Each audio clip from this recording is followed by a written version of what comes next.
Okay, good evening and good morning to our audience in Asia, and Minister Yoo and Professor Cheong from Korea. So I'm Gyuk Shin, Director of Schoenstein, Asia Pacific Research Center, and also Korea program. So thank you for joining us online for today's discussion. So this is the second of our four webinar series, Perfect Storm, Climate Change in Asia. So we held the first one last week with the former UN Secretary General Ban Ki-moon. If you missed that, you can watch on our YouTube channel in our website. So throughout this full quarter, our speakers will dig into the climate change impact and risk in the Asia Pacific region, adaptation and mitigation strategies, and policy responses. So we'll focus on a specific geographic area or thematic issue, and today is on Korea. So next one will be on Southeast Asia on October 19th, and I hope that you can join as well. So today we are honored to have two speakers and one discussant. So let me briefly introduce our panelists. First, Dr. Yoo-Young Suk, who serves as Minister of Environment in Republic of Korea. So Dr. Yoo is still very active in holding many positions, including board chair of Climate Change Center in Korea. She is also a member of the Korean Academy of Environmental Science and National Academy of Engineering of Korea. So she holds a PhD in biochemistry and biophysics from Oregon State University. And also I'm very happy to say that she was trained as a postdoctoral fellow at Stanford School of Medicine. Our second speaker is Professor Suh-Yong from Korea University. He's teaching international studies and also directing actually several centers, including Center for Global Climate and Marine Governance, and also Center for Sustainable Development, Law and Policy, and also UN Studies of UNA Korea. So actually she has PhD from Stanford Law School.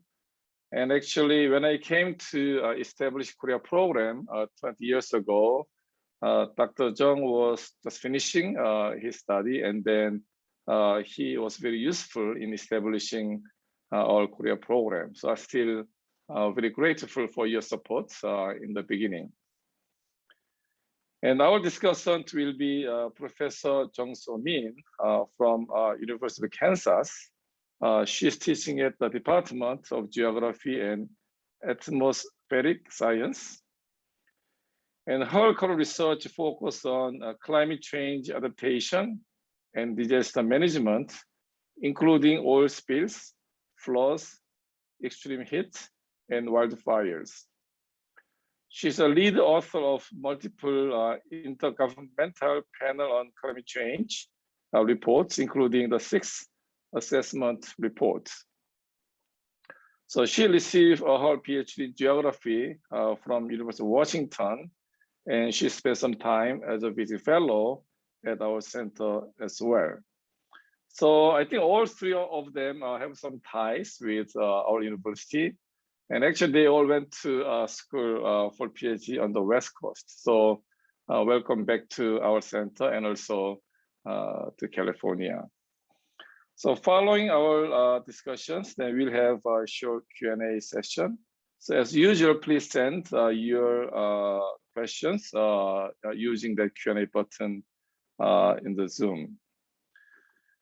Okay, so without further ado, let me welcome Minister Yoo to you.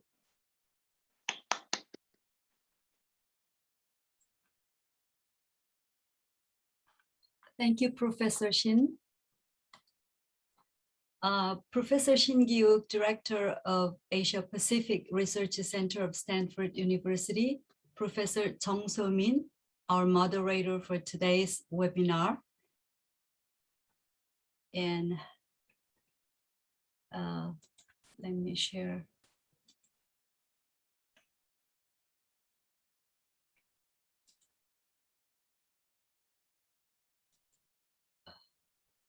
Oops. Okay. Professor Chung So-min, our moderator for today's webinar, Professor Chung Seoul-Yong of Korea University, and all the online participants, good afternoon in the United States of America and good morning in Korea. I'm Yoo Young-suk, chairperson of the Climate Change Center. Before I start, I'd like to express my sincere thanks to the organizer for inviting me to this webinar on climate change issues in Korea.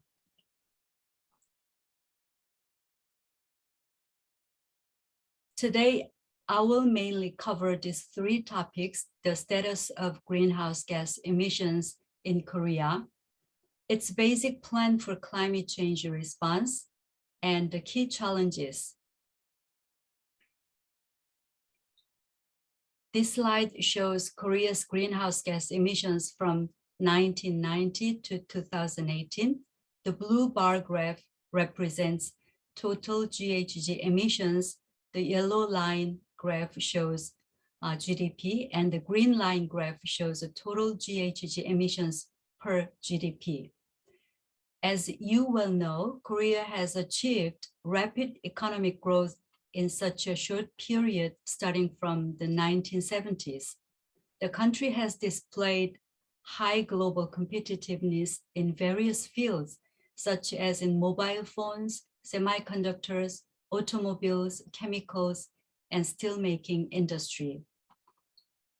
Korea's economic success is evident. However, it is 11th largest GHG emitter and the 10th largest energy consumer in the world. Since the 1990s, the country's total GHG emissions have significantly increased along with its rapid economic expansion.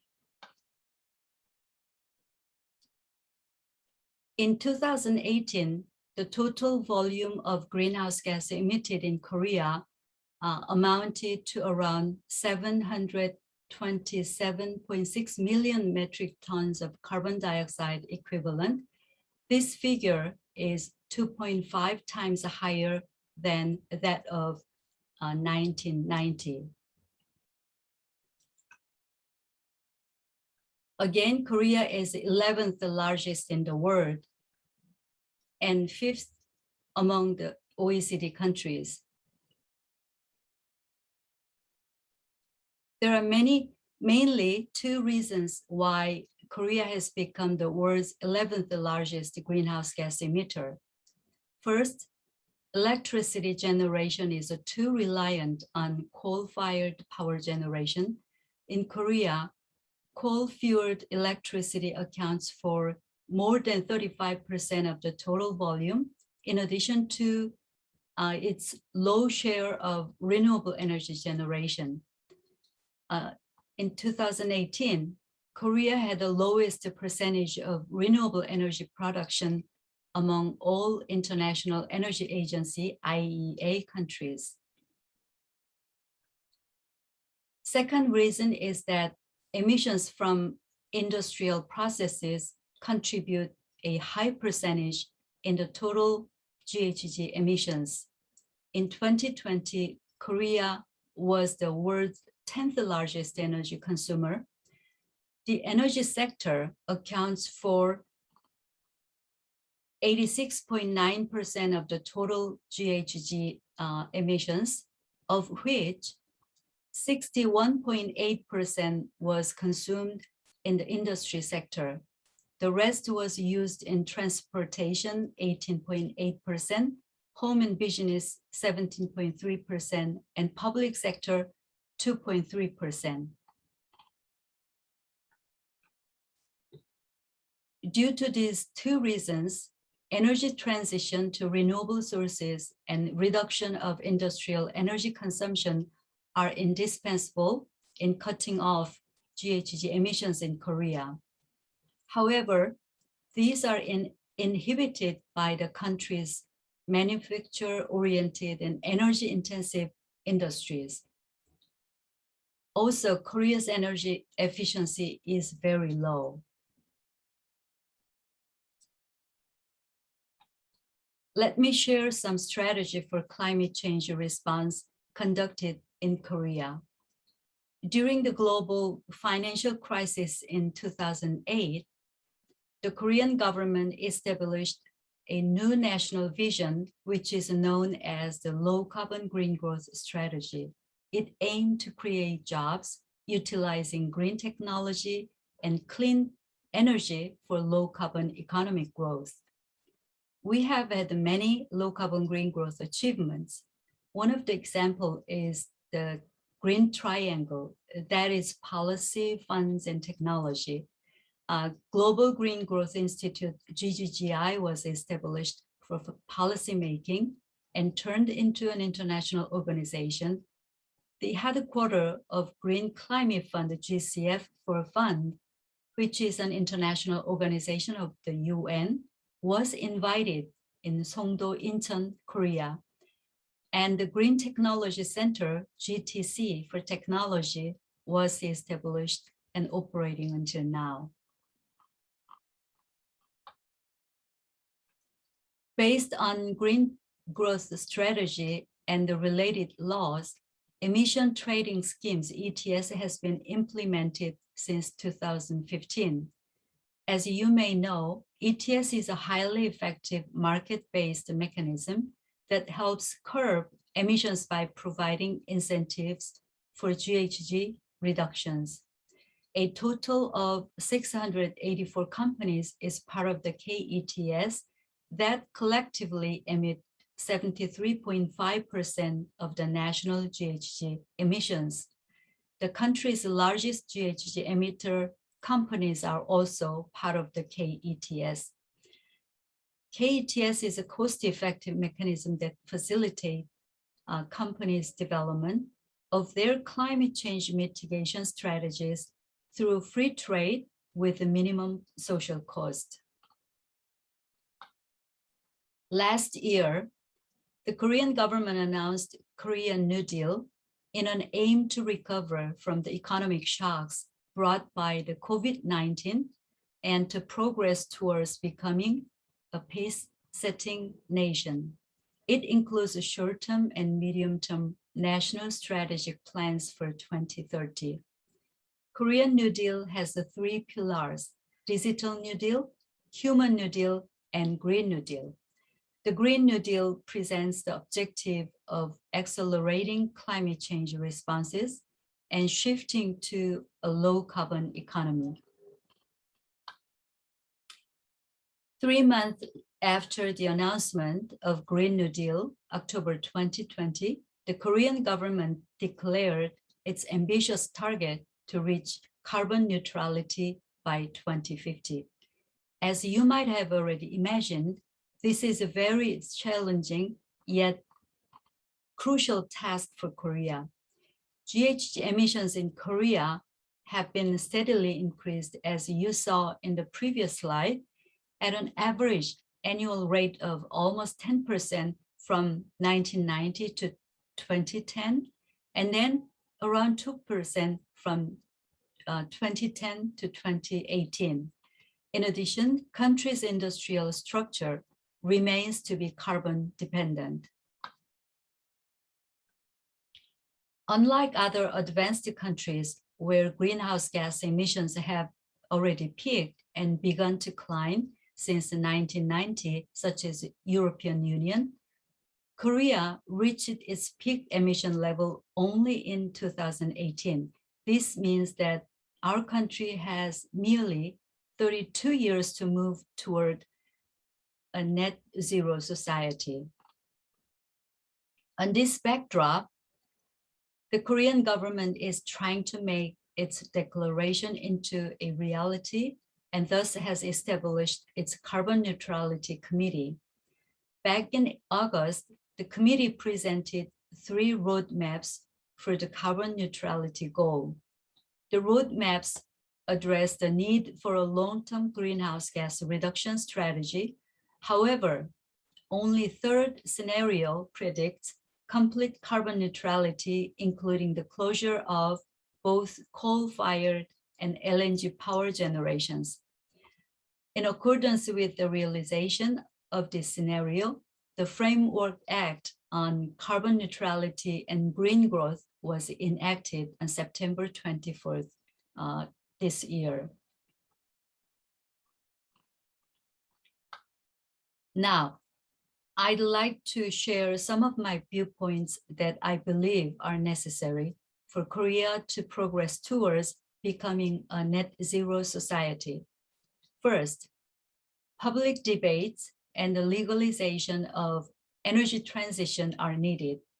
The general public must recognize the cost of achieving carbon neutrality. Building social consensus on large-scale financial commitment is needed to minimize the social conflict and to accelerate towards the intended transition. Diverse and in-depth public debates could be an effective means to inform the public as well as to gather their opinions through referendums. Second, Korea must seek a fair and just transition under the Green New Deal. We must be aware of winners and losers during this green transition, especially since the country's industry remains carbon dependent. Third, Korea should accelerate the achievement of 2050 carbon neutrality goal through the realization of circular economy. We need to shift from linear to circular economy as a firm foundation for greenhouse gas emission reduction. Fourth, we should build the capacities and provide support for future generations, the most important stakeholder in the 2050 carbon neutral era. On this point, our organization, Climate Change Center, focuses on reaching out and communicating with the Korean youth. I will discuss matter in more detail later in the discussion sessions if possible. Last but not least, the future leaders of Korean government should inherit the shared vision of carbon neutral society. Korea will have a presidential and local government election next year, where people should have responsibility for choosing the right leaders. It is required for them to carefully choose political leaders who fully understand the 2050 carbon neutrality vision and its importance. Thank you very much for listening, and I hope it leads to a fruitful and engaging discussions. Thank you. Yeah, thank you, Mr. Yoo, for excellent presentation about key issues regarding South Korean policy. So now let me turn to Professor Chung from Korean University. Thank you, Professor Shin, for your kind introduction. Looking at the background that Professor Shin just to show that it reminded me of my great time at Stanford. I was in the East Coast last week to attend a meeting, and then we had various discussions on Korea's climate change policy and how we can further cooperate with the United States to bring the better outcomes, not only to Korea, but also to both countries, and beyond that, for the probably global society as a whole. In the sense that maybe what I want to do is to reinforce some of the points that the Minister Yoo already pointed out, also maybe by adding some of the additional points that might help the audience to better understand the current Korean policy.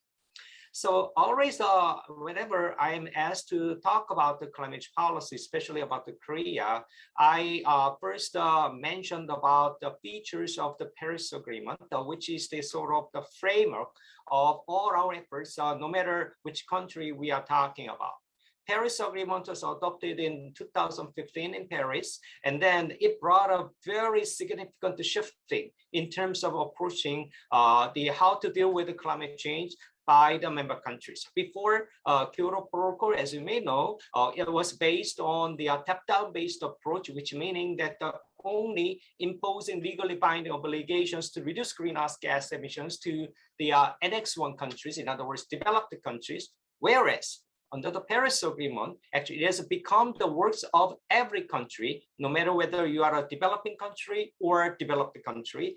Also, focus is now given not to making a treaty, but more like giving the emphasis to the role of individual countries. In the sense that it's very, very important for each countries to come up with plans based on their own features. I think this is very important. Thereby, we can aggregate all these good outcomes from the different countries and then thereby achieving 2-degree target. In that sense, let me talk about the Korea now. As you may know, Korea is rising. We are talking a lot about K-pop and then movies, and then Korea is doing great here and there. And then 1 or 2 Korean companies recently decided to make a lot of investment in the United States. Korea is great. I think so. I'm very proud of being a Korean national. At the same time, coming to the issues of the climate change, Korea has very, very unique feature. Because number one, climate change is a byproduct of the human activity, economic activities. So what kind of economic activity structure, what background your country has may decide what is the basic line of your strategy to deal with the climate change. In that sense, I always refer to this historical fact. Going back to the 60s and 70s, Korea was one of the poorest countries in the world. And at the time, still so, Korea wanted to become successful. So we were very diligent in incorporating every necessary knowledges and advices from our fellow developed countries. At the time that we actually implemented most of the advices, good advices, I think, including focusing on the heavy industry and then building the automobile industries and becoming one of the big producer of the steel in the world. So everything was based on the good advices from the outside. At the time, the developed countries, but at the time, the one missing point that has become a big challenge to Korea these days is that nobody has asked us to focus on low carbon industry at the time because nobody knew. So thereby, because Korea was very diligent student, in other words, in the learning all these good wisdoms, and then thereby we now have a very energy intensive infrastructure. And that has become a very big challenge to Korea in terms of how to reduce greenhouse gas emissions, still playing an important role as a world manufacturing point, providing important products. So that's one first challenge. Second challenge that might be unique to Korea is that if we take a look at the size of the land of Korea, it's not a big country in terms of the size of the land. However, it has a lot of population. So a lot of people are living in a small area, very densely populated. And then having the, very much, energy intensive industries, and then, in other words, emission vulnerable, infrastructure. So this is where we are. And then as a Minister Yoo just to show that because of that, Korea became one of the largest emitters in the world. And then we are doing what? We are doing our every effort to reduce greenhouse gas emissions, because in order to meet the target of the Paris Agreement, it's very, very important for every country, including Korea, to make a significant efforts to reduce greenhouse gas emissions. And where we are now, as a minister, you said that Korea has maintained very significant, consistency in terms of the implementing climate change policy. I would say, as a minister, you also said that from the 2008 by Lee Myung-bak administration, at the time that we had the low carbon greenhouse policy. Based on that, Korea, under the Park Geun-hye administration, introduced the creative economy. At the time that Korea focused on low carbon science and technologies. And based on that, current Moon Jae-in administration first introduced energy transition policy, where especially this administration put a lot of emphasis on the importance of promoting renewables. And then recently, last year, Green New Deal policy was introduced in a way of addressing COVID-19, right? Post-COVID-19 efforts that has been done in Korea under the name of the Green New Deal policy. And then last year, in December, Korean government further announced the carbon neutrality policy. I think that is very much related to the implementation of the Green New Deal policy. At the same time, at the time, Korea wanted to incorporate more like a global discussions into their framework of the policy. So under the name, as many countries are talking about, Korea even named it as a carbon neutrality policy. So, and then this year, maybe because of the COVID-19, under the Moon's administration, Korea didn't appear at any international scene that much though. So I have been hearing from my fellow colleagues outside Korea saying that, where is Korea? What is Korea doing? I was told that Korea is implementing the Green New Deal policy. What is that about? I have been asked about those questions a lot. But this year, starting in April, the climate summit meeting that was organized by the Biden administration in the United States, Korea started to become active internationally. So we participated in that summit meeting. And right after that, in May, Korea hosted another climate change summit meeting, actually in Korea, called P4G, climate change summit meeting. Even if its focus was to promote low carbon technologies business and then thereby, enlarging the size of the business to become hopefully a world-class level of the activities to reduce greenhouse gas emissions.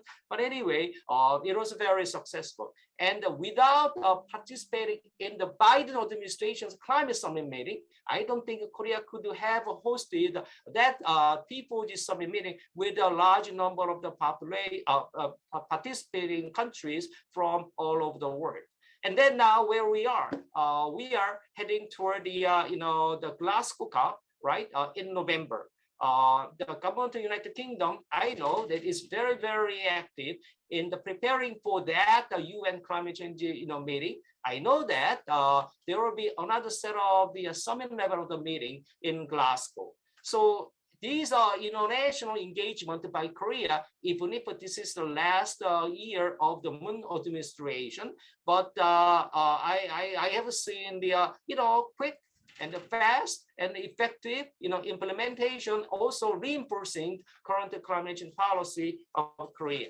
So this is sort of the general landscape where Korea is. Then in order to provide you with some of the points that we can further think about, then what are maybe challenges that Korea may have to tackle. So in the sense that I have identified, as I indicated, that it might have been a little bit late actually for Korea to come back to this international actions to address climate change with other countries. Maybe that has been a sort of the challenges that the Moon organization has to deal with.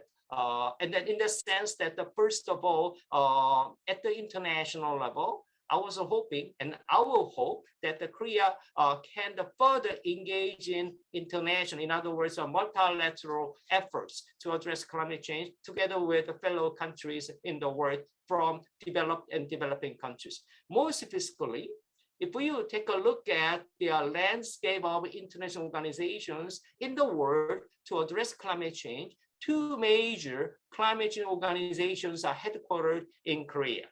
First one, obviously, is the UN, climate change financing organization that is called as a Green Climate Fund. It is located in Seoul, Korea, and it's a UN organization. GCF is one of the two official climate finance organizations within the UN system, together with the GEF located in Washington, D.C. So Korea hosts this important organization. At the same time, United States is not a member of this organization yet, but it has more than 30 member countries now. What is that? That's a Global Green Growth Institute, GGGI. GGGI is headquartered in Seoul, Korea, and then its aim is to helping developing countries to develop and implement their national climate change policy. So we call it as NDC, Nationally Determined Contributions under the Paris Agreement. GGGI plays a very critical role these days in developing countries with the support, financial support of the donor countries of the developed world. And then this organization is fast growing. It was established in 2012. It only celebrates about 10 years of the birth. But I know that this organization will become more important in working together with developing countries. By the way, I think that everybody knows that in the future, more emissions will come from developing countries, not from the developed countries, because the developed countries are very much stabilized thanks to its capacity to address the climate change by their own policies. At the same time, its economic growth rate has been stable. So because of that. However, if you take a look at Africa, Latin America, South Asia, even Middle East, their potential growth, not only in terms of economy, but also in terms of the greenhouse gas emissions, it will be huge. So it's very important. And for us to focus on developing world is critical. In that sense, GGGI is located. Then question is, how much Korea as the host government played a very important leadership role in working together with these two organizations. Are they having enough, or do we have to do more? And then if I want to be more ambitious, then of course, there should be a lot more room for Korea to work together. So in the sense that maybe one of the first step point is to talk to the United States government and then ask them to join the GGGI. They might be one of the first steps that the Korea can talk about, especially with colleagues in the United States. At the regional level, I think there are several potentials that Korea needs to further strengthen its policy implementations. Notably, these days, Southeast Asia is very, very important because Korea introduce a new southern policy which covers the South Asian region.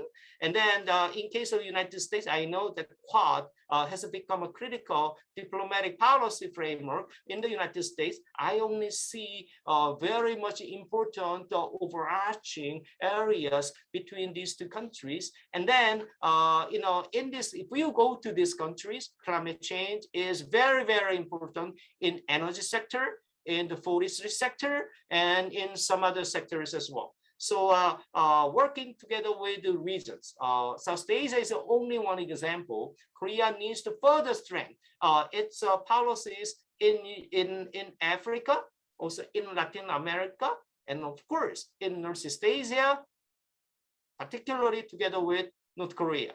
So many of them can be done under the name of the Green ODA. And then Korean government needs to further strengthen its Green ODA policy, actually to work together with the regions of the world.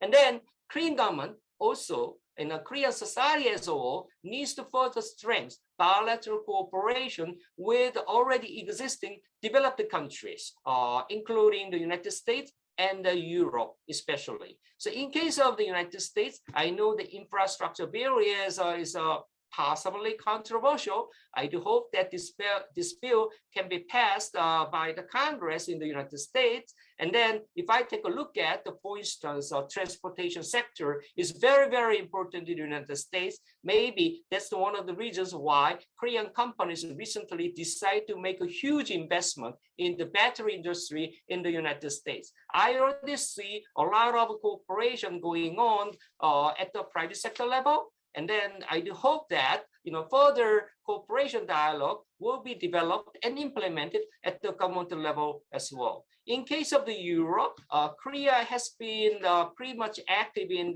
cooperating with Europe. However, if I want to be a little bit more ambitious as a Korean national, I'm hoping that Korean society not only just tries to incorporate many good things from Europe, but at the same time, I'm sure that there are many things that Korea can share with the European countries. So in the sense that there are a lot more items, including the issues on ETS that the minister you mentioned. There should be more that Korea can share with the European Union. It was more like an inward, one way, of the cooperation. But now I'm talking about, two-way cooperation between Europe and Korea.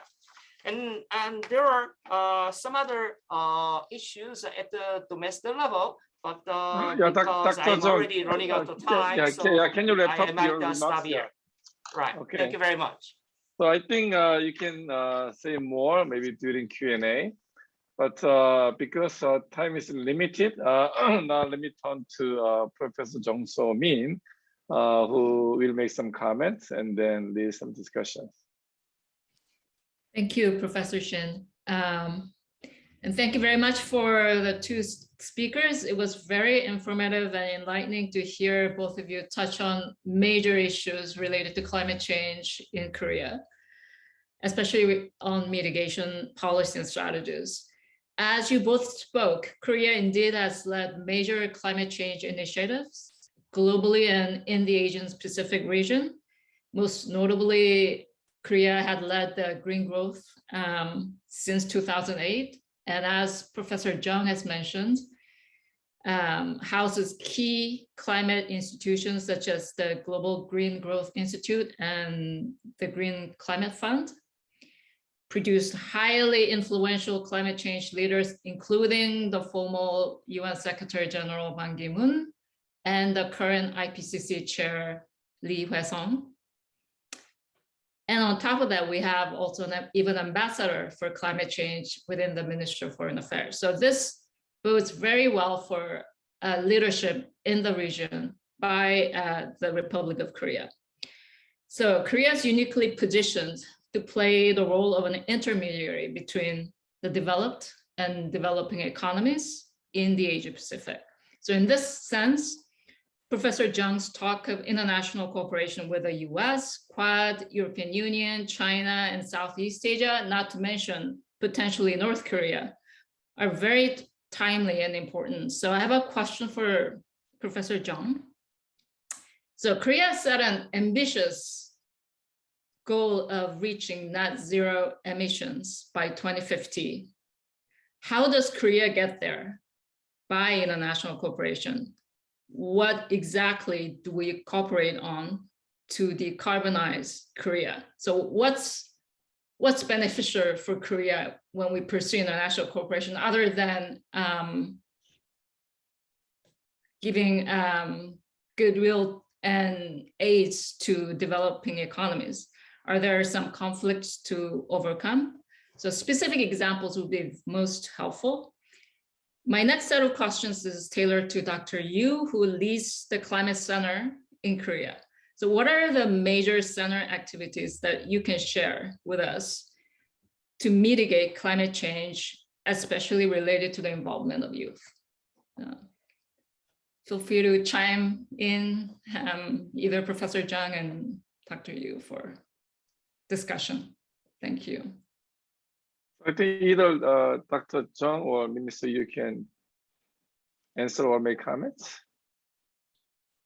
Maybe Minister, would you wanna do first, or it's up to you? Well, okay, that's all right. Let me answer our moderator, Professor Chung So-min's question.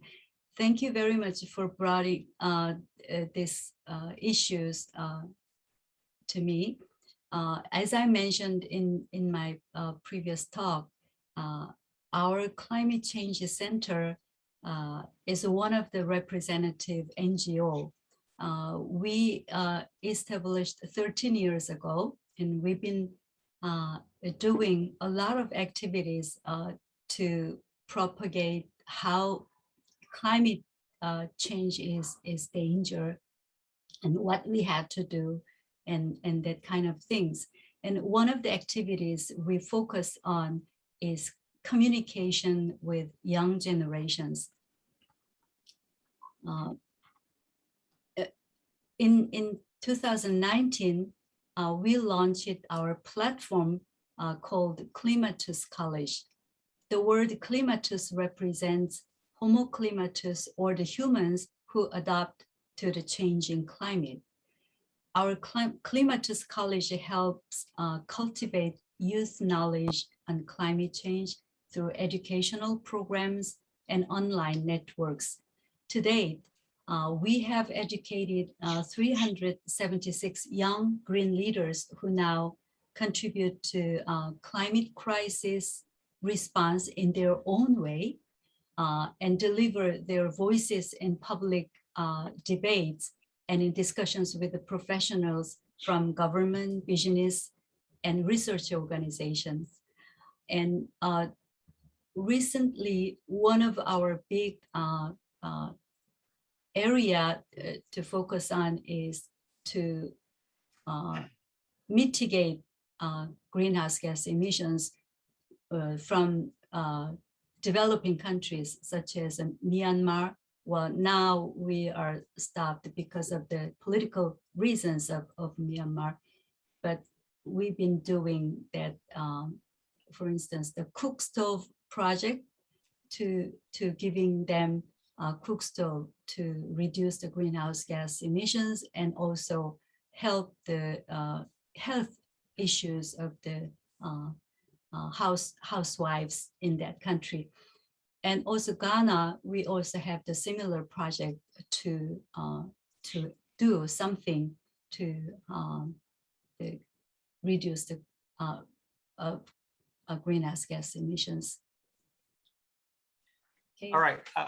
And in my case that Professor Cheong asked me, okay, I understand that Korea is actively pursuing net zero policy. And then I mentioned a lot about the international cooperation by Korea, then how actually international aspect of the Korea's activities can be beneficial, I would say, to implement net zero policy, which means that reducing greenhouse gas emissions domestically.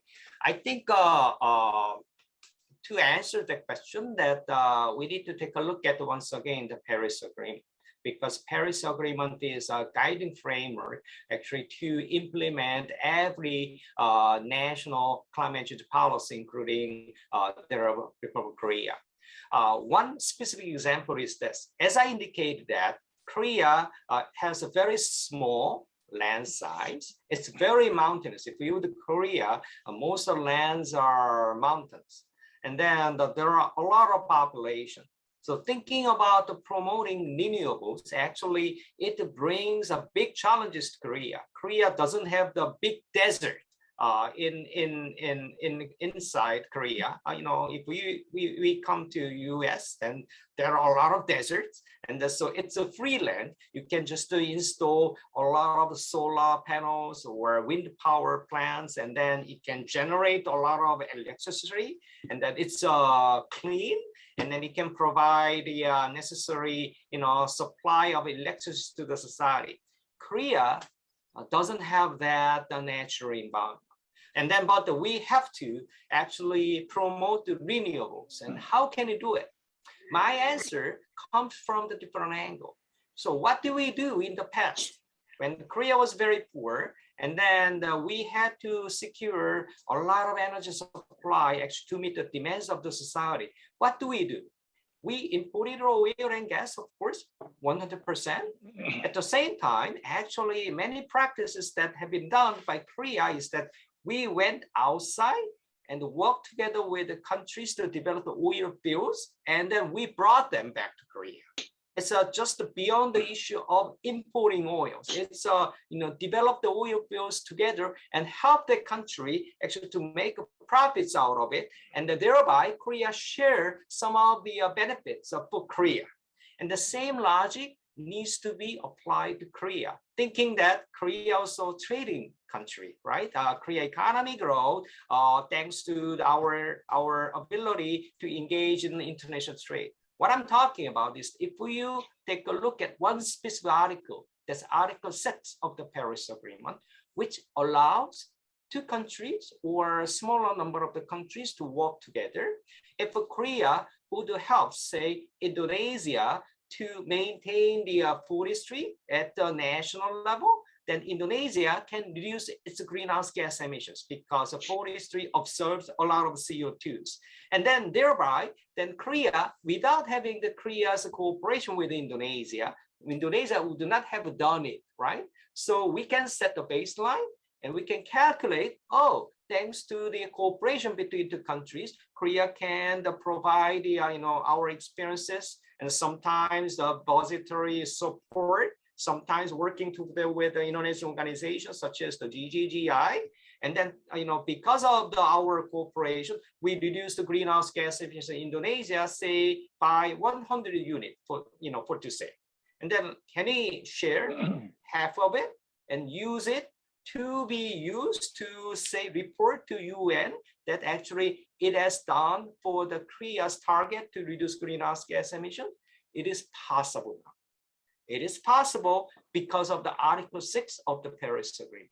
And that in case of Ethiopia, for instance, that if we take a look at their national climate change plan, once again, the forest sector is important.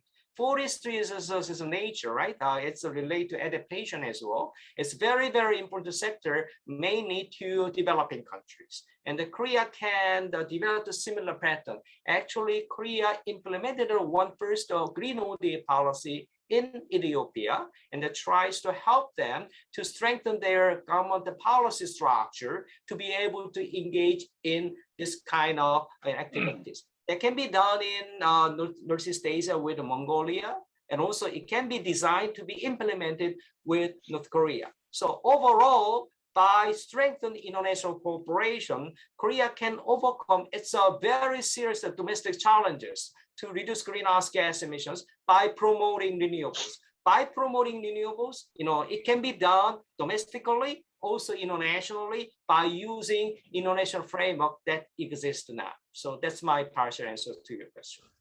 Okay, let me maybe ask one follow-up question and also a question from the audience. So obviously, international collaboration and cooperation, very important. But let's take one specific issue. Right now, there are fairly strong anti-Chinese sentiment in Korea.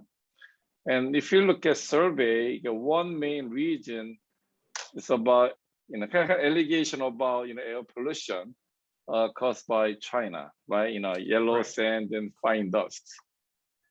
So my question is two things. One is it really credible argument, or it's just like allegation to avoid Korean responsibility? And if it is credible, then what can you do? What can South Korea do with China to mitigate air pollution? So that's my first one. The second one, maybe more relevant for Minister Yoo, but it's a question from the audience. Does climate change issue affect voters' decision during election? Okay, I mean, you serve in the government, and now it's becoming more and more important.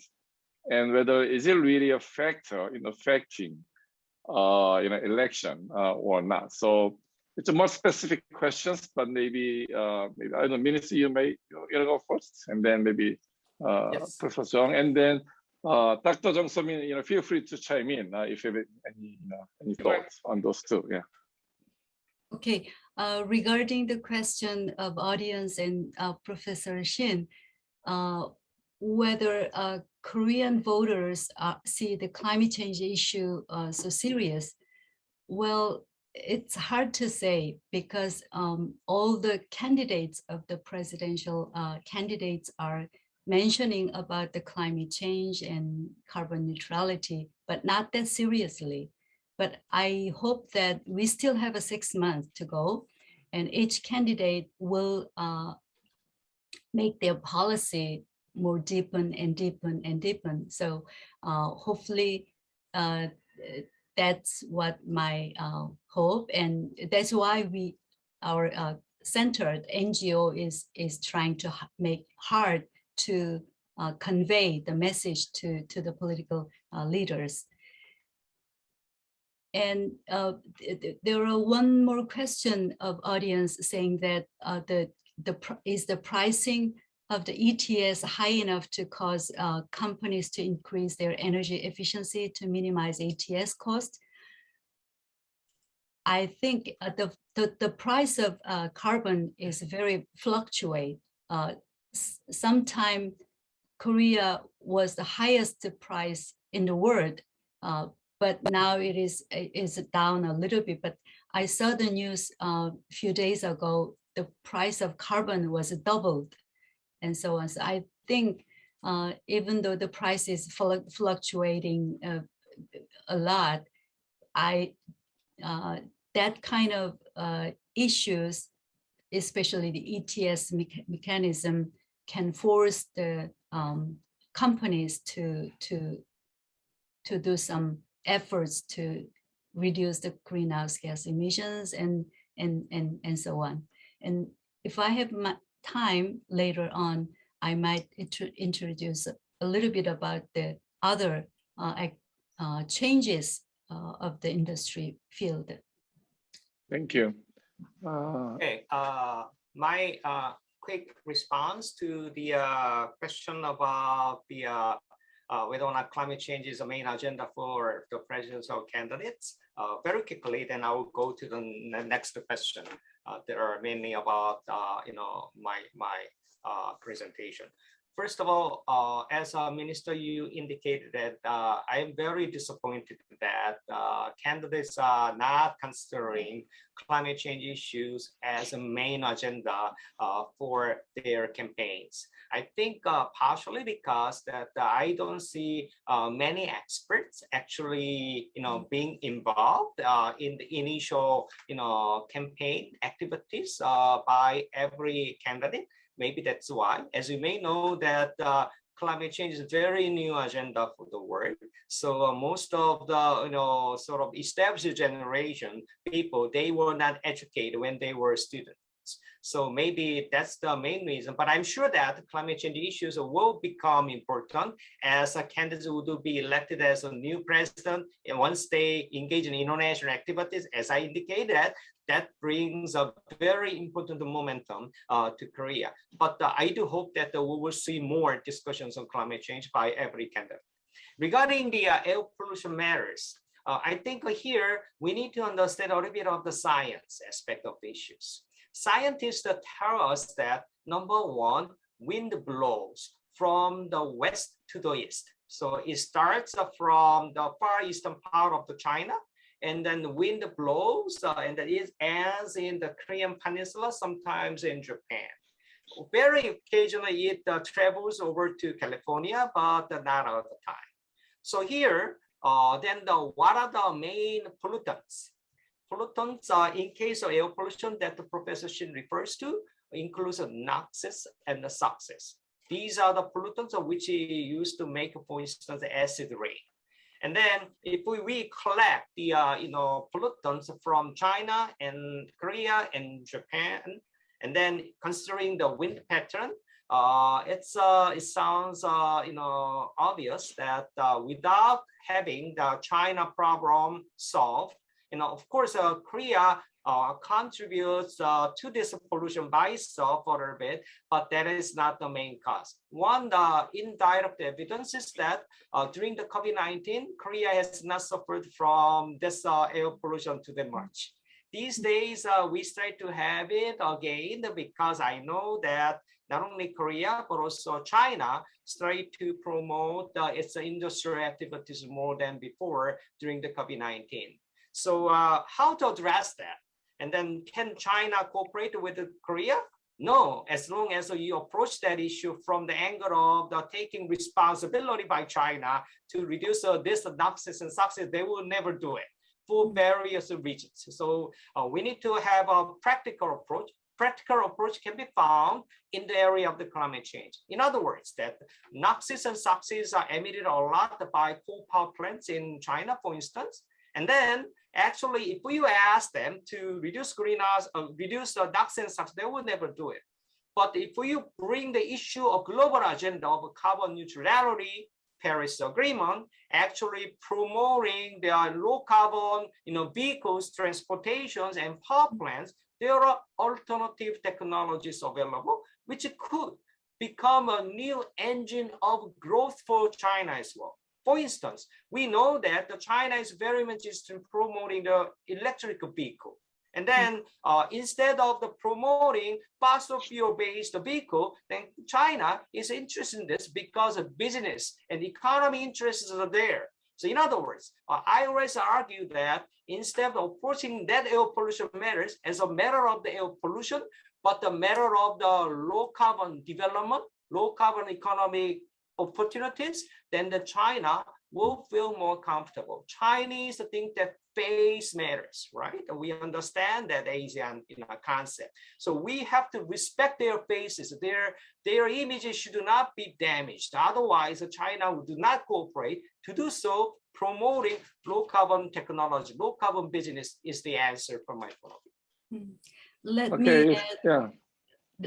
me add one more thing regarding the dust, air pollution, and greenhouse gas emissions with China.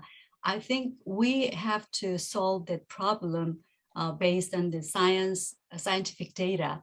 So when I served as a Minister of Environment, we had the meeting, environmental ministers meeting of 3 countries, China, Japan, and Korea. And we meet regularly and discuss about the matters of current issues. And I tried to bring that issue of air pollution to China quite a lot. And also at the same time, we have the Institute, Environmental Science Institute, to request them to study and accumulate the data of its specific time and specific region, how much dust or air pollution comes from the China. We can track that by scientifically. So I think the institute, the Environmental Science Institute, is still doing that job, and they have quite a lot of data is accumulated, and that's the one solution that to solve this problem in the future, I think. So Professor Chung So-min, do you have different views? Now you're working in US academia. You pretty much agree on their points. I think Professor Cheong and Dr. Yoo made excellent points, and they are very sound in terms of diplomacy and international cooperation. What I could add is one topic we haven't discussed, which is another very important dimension that has to do with the impact of climate change. So for example, elections for the next generation of leaders in Korea, people would be swayed if there are weather-related disasters that the government hasn't responded well to. And if that is attributed to climate change, and that would raise the awareness of climate change and affect the election results. Yeah. So I think if we have another chance to discuss Korea's climate change, the impact and the adaptation, and climate risk management are some of the interesting topics to develop and address. Okay. So do you have other questions for our speakers?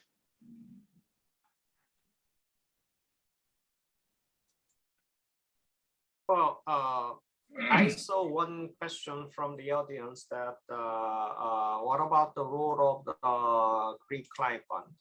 So as I said that GCF is one of the two official UN climate finance organizations together with GEF in Washington, DC. GCF targets at the developing countries. It is supposed to mobilize a lot of the financial resources that were agreed by the member countries of the UN, but member countries have not reached it actually to meet the target in terms of mobilizing financial resources. However, it's growing even slower than the expectation, but it's growing.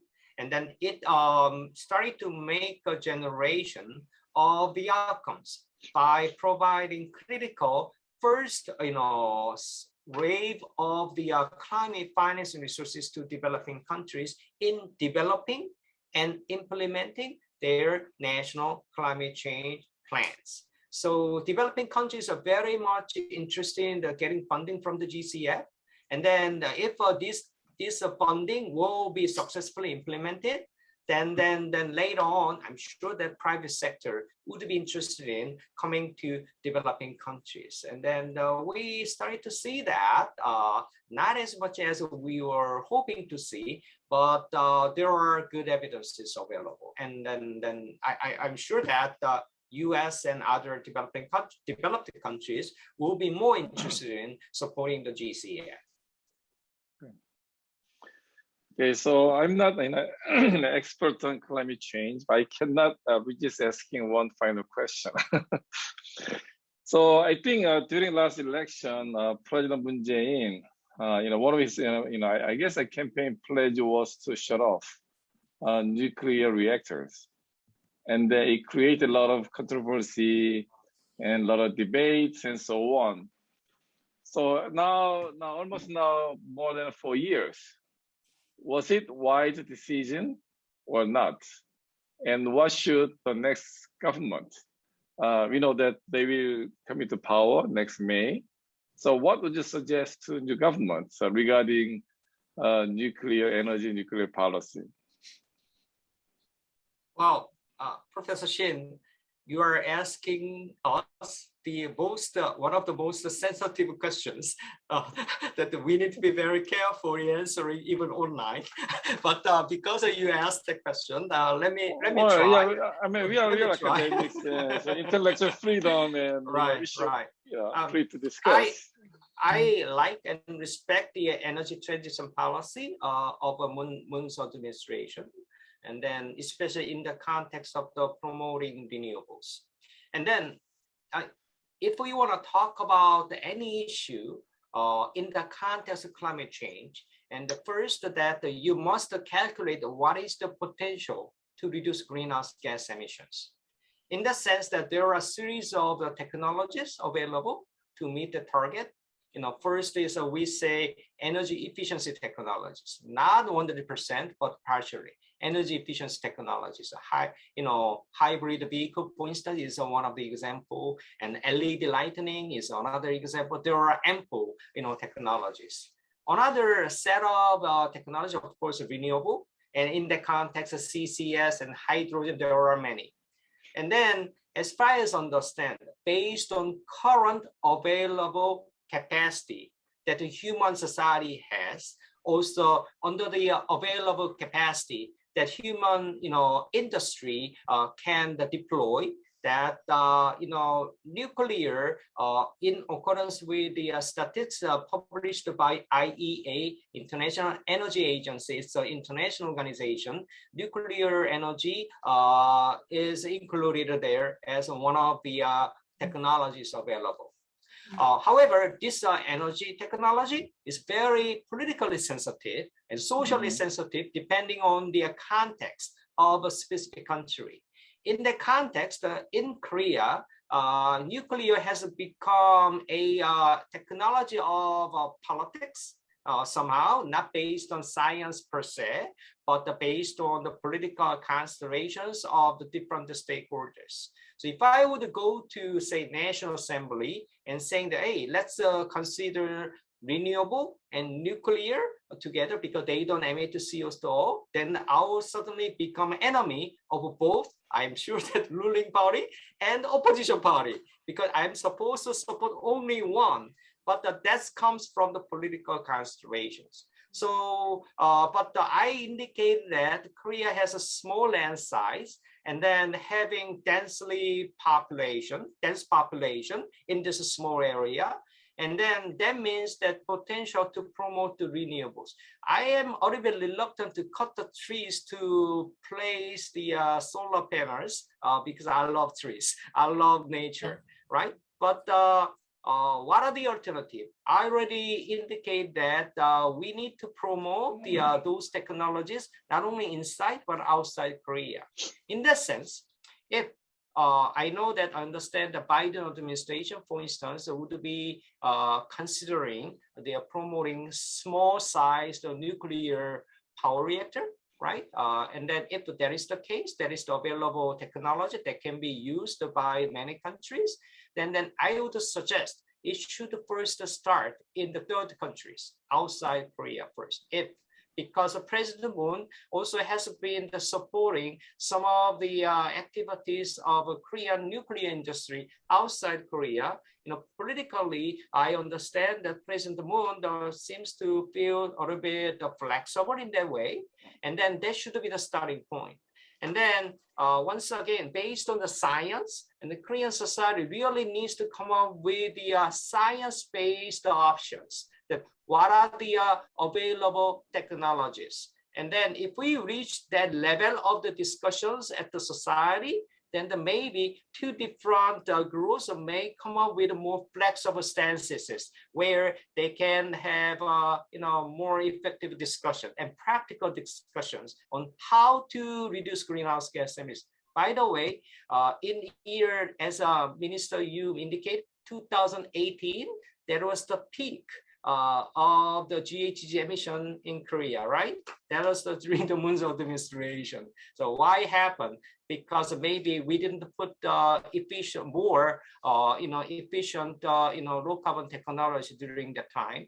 Then it is related to the issues of nuclear. It's a matter of the science study. And then anyway, there is some factor. And then now government is very much aggressive in the coming with emission reduction target actually toward the end of the administration, after President Moon started to go to the U.S. led climate change summit meeting.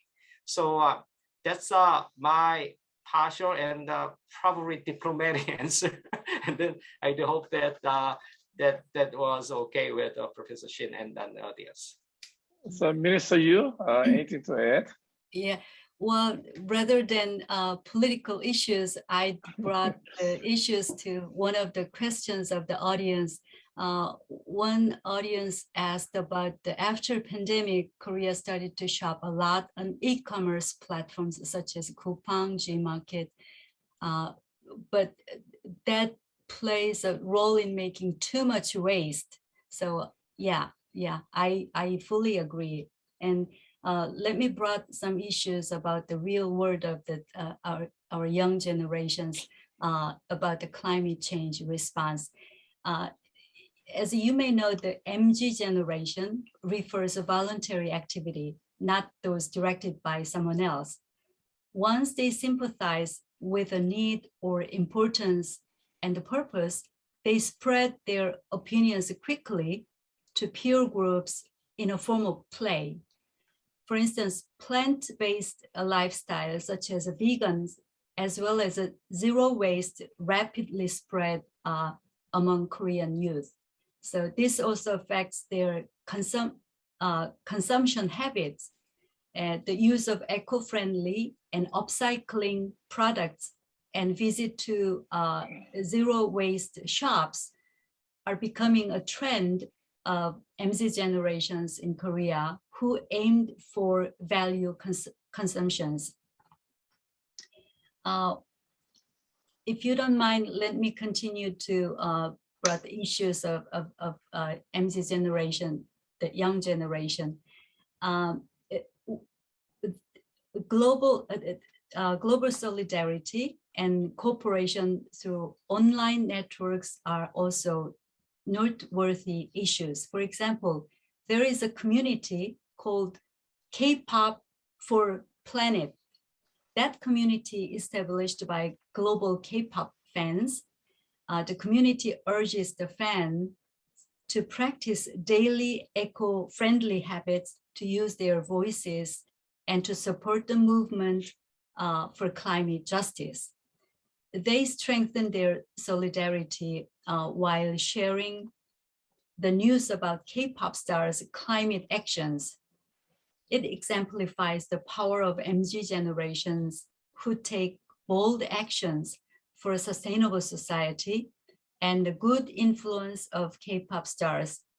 I think these cases are expected to increase in the future more and more. Okay, thank you for your very positive notes to end. So actually, my nuclear question provoked some multiple questions. So obviously, that's a big one. But yeah, I mean, it will be interesting to see, what next government will do regarding energy policy, and maybe that gives us a reason to revisit maybe a year later about the Korean situation. But thank you so much for your excellent presentation and stimulating conversation. And once again, we will cover Southeast Asia on October 19th. So hopefully, audience, you can join us again. But once again, thank you so much to Minister Yoo and to Professor Jones. And hopefully, we can see you on campus once pandemic is over. And until then, please stay healthy and in peace. Thank you so much. Thank you. Thank you very much. Thank you very much. Thank you. Thank you.